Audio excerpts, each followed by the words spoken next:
Hey everyone, so recently I read this book, Good Vibes, Good Life. And today in this video, I want to reflect upon this book. It's not a book review, but rather my thoughts and my feelings upon reading this book. So, first of all, this book really resonates with me. I think of myself as an optimist. I really like to see the best in things. And this book is all about optimism. So this is the first book I'm reading about Vex King, and honestly, I was blown away with the backstory of Vex King, how he faced a very hard upbringing, and despite that upbringing, the kind of positivity this book and his life shows, it's really remarkable. So the main theme of this book is about self-love and creating positivity.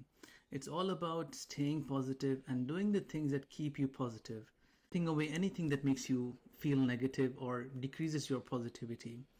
Now, good vibes is short for good vibrations, and the book actually talks about physical vibrations, and basically you can call it energy or vibrations, but everything has an actual physical impact. So, we're not talking about metaphysical things or psychological things, but rather physical impacts.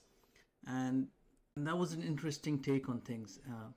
I would always have assumed things as psychological and stuff, but the book actually speaks about physical aspects and talks about a lot of stories where the real physical impacts of positivity and negativity have shown.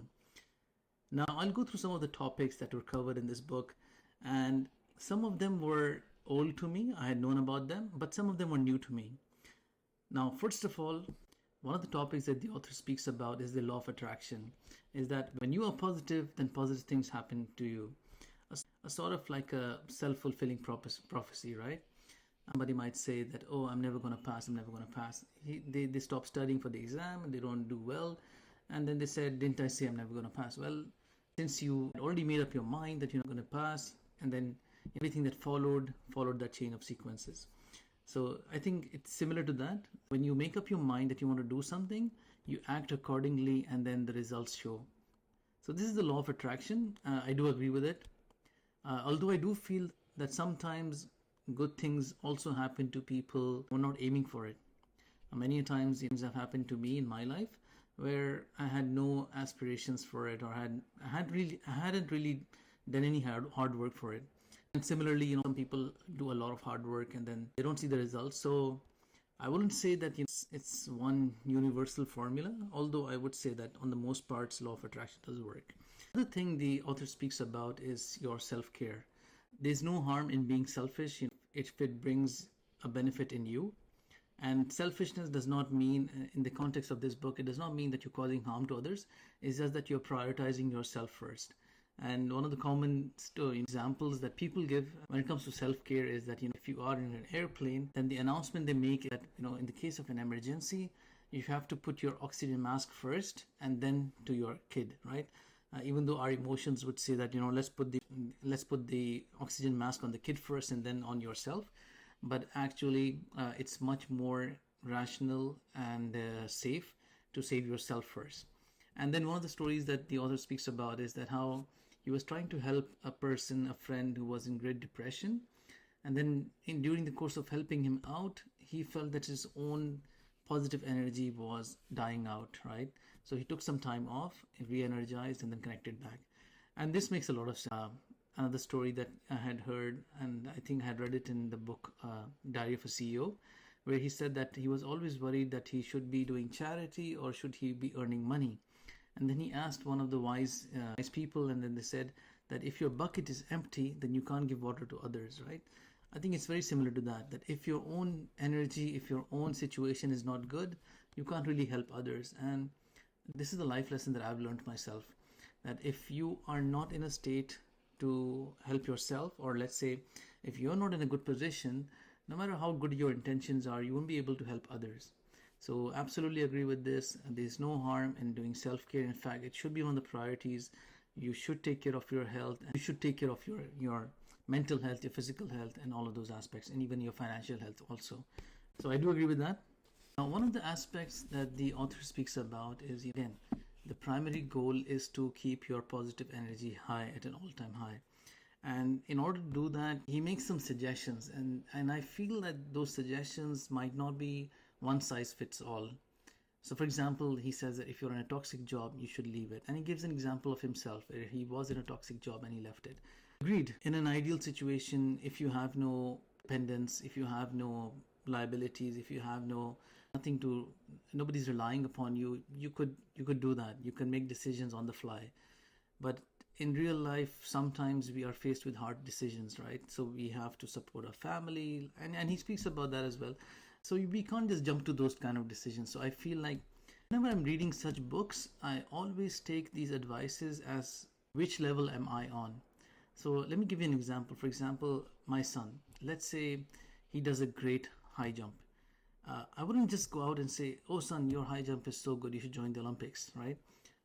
It might be good and he might be able to join the Olympics somewhere down the line. But right now, at the level he's in, maybe he should compete on his school level and then the state level and then the national and then international and then Olympics, right?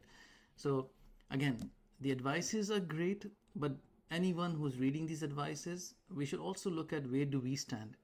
For example, there's also a recommendation that if your family is toxic, then again, I can't even say it, but because in my understanding, family is something you cannot cut off at all. Absolutely not. You have to live with them, you like it or not. A God-given thing. So again, if you are at that situation, for example, you are extremely depressed, suicidal, or your family is extremely psychotic and stuff like that, maybe that advice is for you. But again, if you are not, then hopefully you know where you stand and then what advice you should take. Now, another topic that author speaks about, and I've been hearing a lot on social media as well, is manifestation. The manifestation is basically what I understand, and I'm still learning more about it, is basically you, for example, if you want to become, let's say, an AI expert, then you manifest inside it. You start behaving like an AI expert, right? And then when you do that, then slowly and surely you become that, right? Maybe it reminds me of the movie of Leonardo DiCaprio where Catch Me If You Can, where basically he is so good at playing those roles, is basically, I think he absolutely believes it.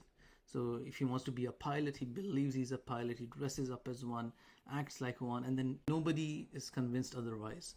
Everybody believes that he's a pilot, right? So I assume manifestation is something like that, and I agree with that as well. Some people would come to me and say that, I want to become so and so. Then my advice would be to them that, if you want to become so and so, then learn about these people.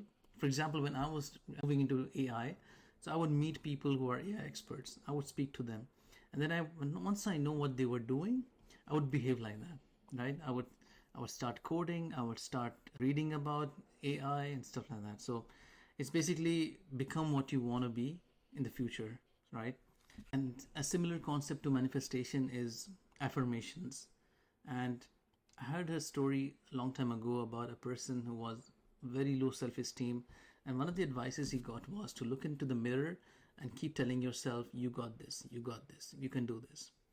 And I'm pretty sure affirmations have worked for a very long time. I feel like now there's sort of a clash between manifestation and affirmations.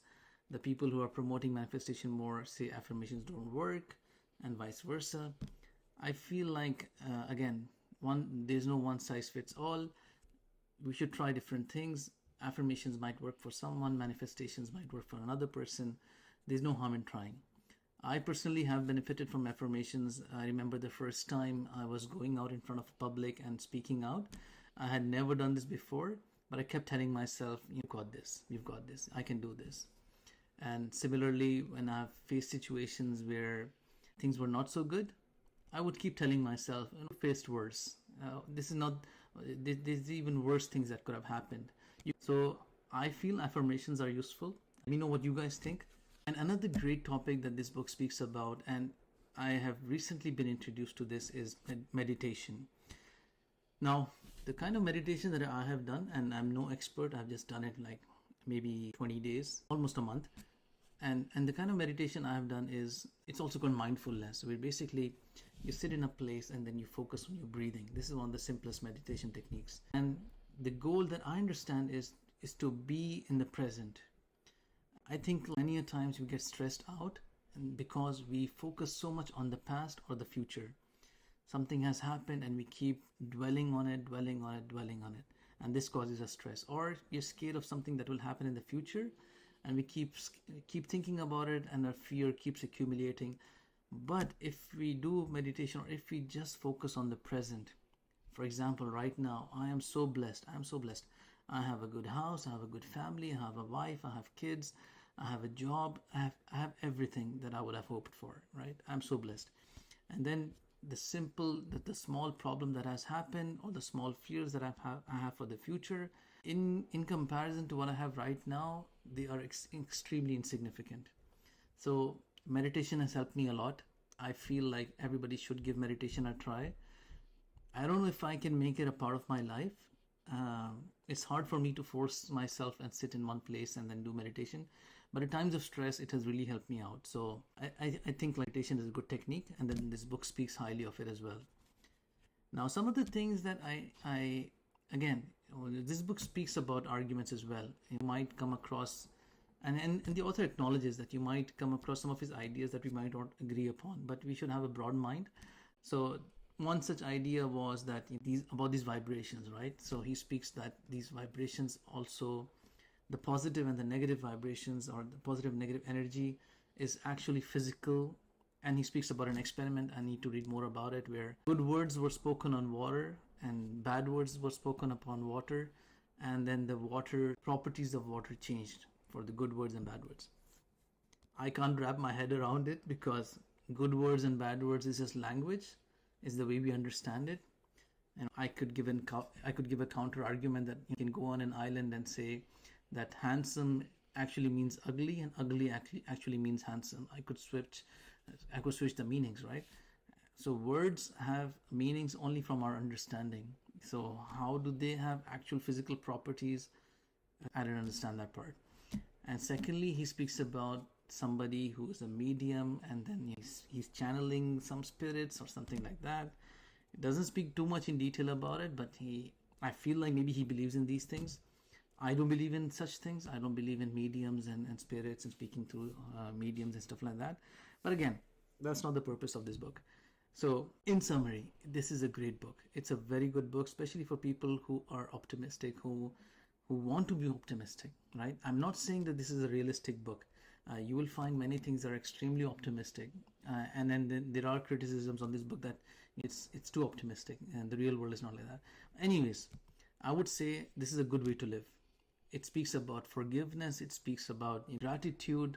I feel that if I don't forgive someone, keep grudges in my heart, I don't live a happy life. So I agree with this. And if you might not agree with it, you might think that if somebody's done bad to you, you're not going to forgive him.